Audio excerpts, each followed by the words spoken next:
Or maybe you like to pull my strings sometimes. No, no, no, no, no, no, no.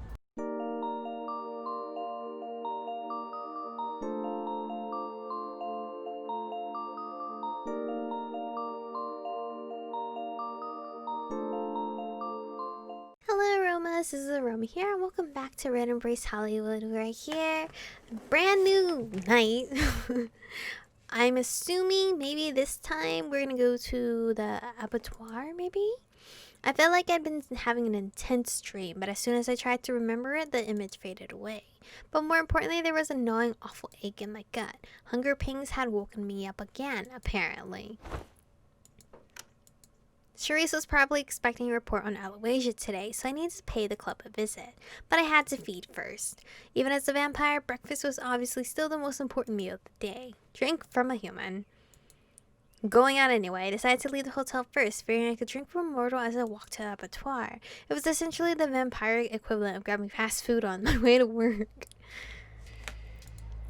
After a short search, I found a wealthy-looking businessman chatting on his fancy mobile phone in the alley,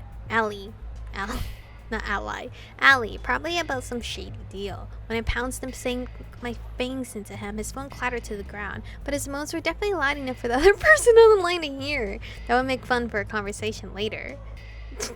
Awkward. Afterwards, I continued on my way, now comfortably full. The pleasant sensation filled me with so much energy that I decided to walk to the club, gliding through the night.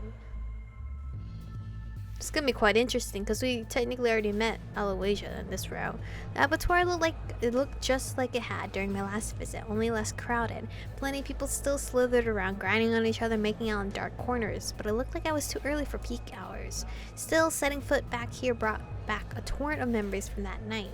I came here without a clue that I'd soon be stepping into another world. Yet now, instead of being overwhelmed by the human and inhuman predators hiding in plain sight, it almost felt like I was becoming one of them. Hey there, darling! A tap on my shoulder followed the sultry voice in my ear, jolting me out of my thoughts. Hello! I turned to see Aloysia sauntering up, wiggling her fingers in greeting. Why, hello there, Michiko. Didn't expect to see you popping up again so soon, I must admit. How are you, darling? Get along well with the other big bad vampires? Yes, we're getting on just fine. Something along those lines? Sure, we have a tea party on Friday. I did something along those lines. You made it this far, haven't you? I'm sure you'll be fine. She winked at me, but her cheerful smile started to fade a little bit. I'm just glad you're alright after that fiasco at the beach. Whew, what a mess. I always knew Markus had a knack for pushing buttons, but I didn't think he'd punch them all out at once. I don't think anyone can predict Markus, not even Markus. He said something about revealing the truth for me. She seems trustworthy, but she does go to different houses and tell them gossip, right? So I shouldn't be too trustworthy with her. I mean, Markus told me to not trust anybody, but I feel like I could trust her. I'll just say he said something about revealing the truth for me. Oh, really? Sounds like a Markism, no doubt about it. No idea what kind of truth he planned on revealing like that, but oh well. I suppose it's meant for you, not me. I just hope he knows what he's getting into by stirring up the Mavar. They're a fiery bunch. A worried look briefly flashed through her eyes before she expelled it with a sigh. Oh, speaking of fiery vampires, is there any way I might coax you into a favor, darling? Just a tiny little thing. Wouldn't take you long, I promise. What kind of favor? You see, there's this Mavar hanging out around the bar. Sweet boy most of the time, but tonight he's making a bit of a fuss. He and his group are, well, provoking some other vampires, trying to argue with them, stirring up house rivalry. I'm all about free speech, but my club is supposed to be neutral ground, you see, so it's not the type of thing I want going on. Could you be a dear and intervene before anything nasty happens? With pleasure, just leave it to me. Or why can't you intervene yourself? Stupid. With a pleasure, just leave it to me. That's what I like to hear. Have fun over there, darling. Alright, whatever choices I have left to talk to this guy about, I hope it's nice ones. With a cheerful grin, Aloysia gently shooed me towards the bar, pointing to a gathering of figures by the edge. There were quite a few of them, so fighting probably wasn't the smartest idea. I don't even know how to fight, so we're not doing that. I approached a little cautiously, trying to overhear what they were talking about. How can you even go along with that? Don't you see that he's controlling you? You might be afraid to talk about your leader, but I'm not. One of the Mavar growled out accusingly, his eyes full of passion and anger. Wait, now that I'm looking at him, is he the guy? The bodyguard guy out by the garage that always wears a hoodie, or no? Because for some reason, I always wondered, like, why does this Mavar character have like a little portrait of them, but we never see them anywhere after. I'm pretty sure he's not the hoodie guy. I like plenty of Golgotha, but if you support that kind of guy, you need to take another look at yourself. You know what I'm saying is true, don't you? Some of the others at the bar averted their gazes, obviously not wanting to be pulled into the conflict. And you, Scar, you know Charisse is no different, turning new vampires just to have more soldiers for her cause. It's fucking disgusting. Nick's right, it really is disgusting. Yeah, and Randall would never do something like that. But as though agreement rose from the group behind the man. Nick, the bartender's so hot. Spoke hesitantly, but the Mavar, whose name was Nick, by the sound of it, kept going. Who is this Nick? And why does he get cool art? And now that she's showing her true colors, you still won't join us. It's not even about politics. It's about doing what's right. When our eyes met, Nick paused, doing a double take at me. Well, damn.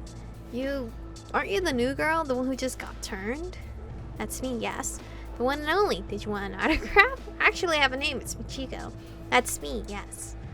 Thought so. I saw you around before, I'm pretty sure. As Nick's focus settled on me, I noticed a few other looks thrown my way. Surprised, curious, wary, like they were busy deciding whose side I was on. I'm neutral ground. I've been trying to get any ideas, any of these Iskari or ghouls to stand up for themselves. You know, tell me why I should stand up for their shit, for the shit their leaders want to pull on us. Laws about whether we can act like vampires or not. Killing people who step out of line. Forcing everyone to keep their mouths shut. Sometimes feels like Mavar are the only vampires who care about our freedom. That's not true. I'm an Iskari and I care about it. I think we all care. People just have different ideas of freedom. Sorry, I really don't give a shit. This is neutral ground, so lay off. That is way too feisty. That's not true. I'm an Iskari and I care about it. Oh yeah? Is that right? Then what do you think about Charisse? Are you just gonna let her drag you by a chain? I believe Charisse is a good leader. She's trying to look out for us, even if she seems harsh. She's not dragging me anywhere. I'm just playing along. For now. I don't really think that's any of your business. I don't like any of these choices. She's not... I don't want to say she's a good leader.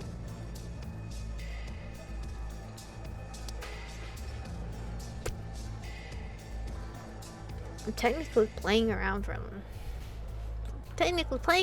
now. I'm just playing along for now. You say that, but I'll believe it when I see it.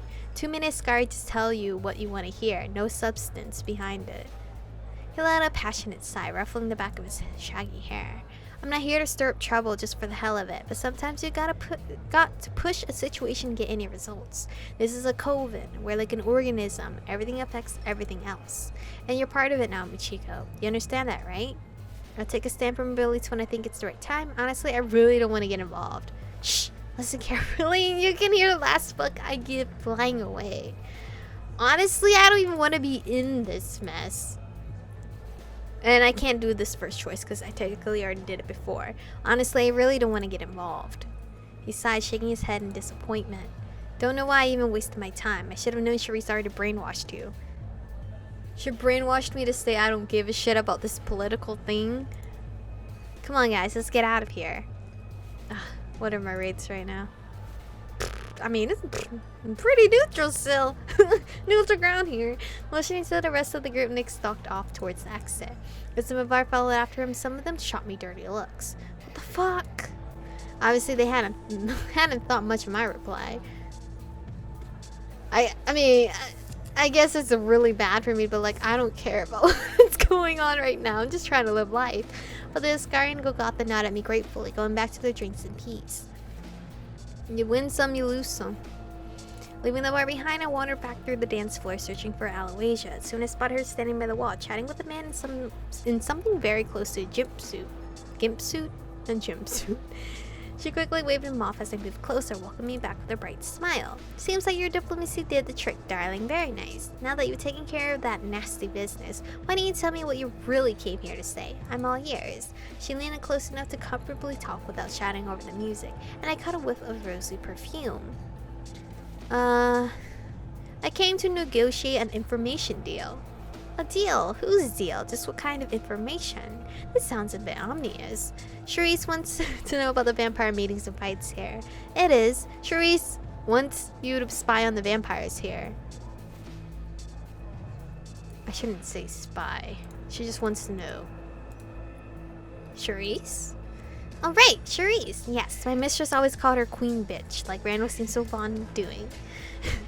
So Luck wants to know what happens around the club, is that it? It's true a lot of your folks come in here, usually looking for a quick fight. She has good timing. A week ago I wouldn't have been able to say yes. My mistress Jackie, she hated Locke. Thought she was a devil in a dress. But after what happened to her, well, she really left me in quite a tight spot. Aloysia had paused for a breath, not a brink. So I took the rare opportunity to say something. That's unfortunate, Aloysia, but I really need your answer. I'm here to negotiate, not play therapist. Deal. Yes or no? Oh god, I really need to ask her why she's in a tight spot, though. Or will the second choice lead me to her wanting to be a pet? Don't you want to hear why I'm in a tight spot? Okay, hold on. I do want to know why. Hold on. Oh, I'm so glad he asked, because as much as I want to choose new choices, I still need her to be my pet. Aloysia winked coyly at me, twirling one strand of hair around a finger. Well, the truth is, the delightful feeling of being fed upon can easily start to get a little addictive. In fact, the only reason I stuck around my mistress for so long was because I needed my fix, so to speak. It's been quite awful without it, you've no idea. So I need someone to take a bit of blood from me now and then. No strings attached, just a win-win for giver and taker. It didn't take a genius to see what she was getting at. That's your problem, not mine. Well, want me to take care of you? Would you? Really? Oh, I'd be so grateful. Gasping in delight, she stood on her tippy toes to deliver a light kiss on my cheek. Sorry. Hello, I was thrown off. Here's my card. Call me whenever you please, and I'll be over to the hotel in seconds flat. Oh, and if you ever need anything from me, just ask, darling. Did you see us gossip pulling strings, or maybe you'd like to pull my strings sometime? No, no, no, no, no, no, no, no, no, no, no, no, no. No, I would not be pulling your strings. Sorry.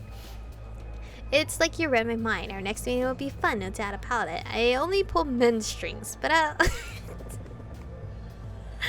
still feed from you. I prefer to keep it at a business arrangement, if you don't mind. I'm sorry. I only want to pull Marcus's strings. Oh, that's a pity. No worries, though, doll. We'll keep it platonic. She beamed at me in delight, clearly thrilled by the new arrangement. Ah, before I forget about the deal, Hollywood Heights Hotel is her headquarters, right? I'll give it a call tonight, see about setting up that little agreement. But for now, I need to be getting back to work, I'm afraid. Come by again as soon as you can. Thanks again for everything. You've got a real pluckiness to you. I bet you're going to go far one day. I hope so. Bye, Aloysia. I'm going somewhere, that's for sure.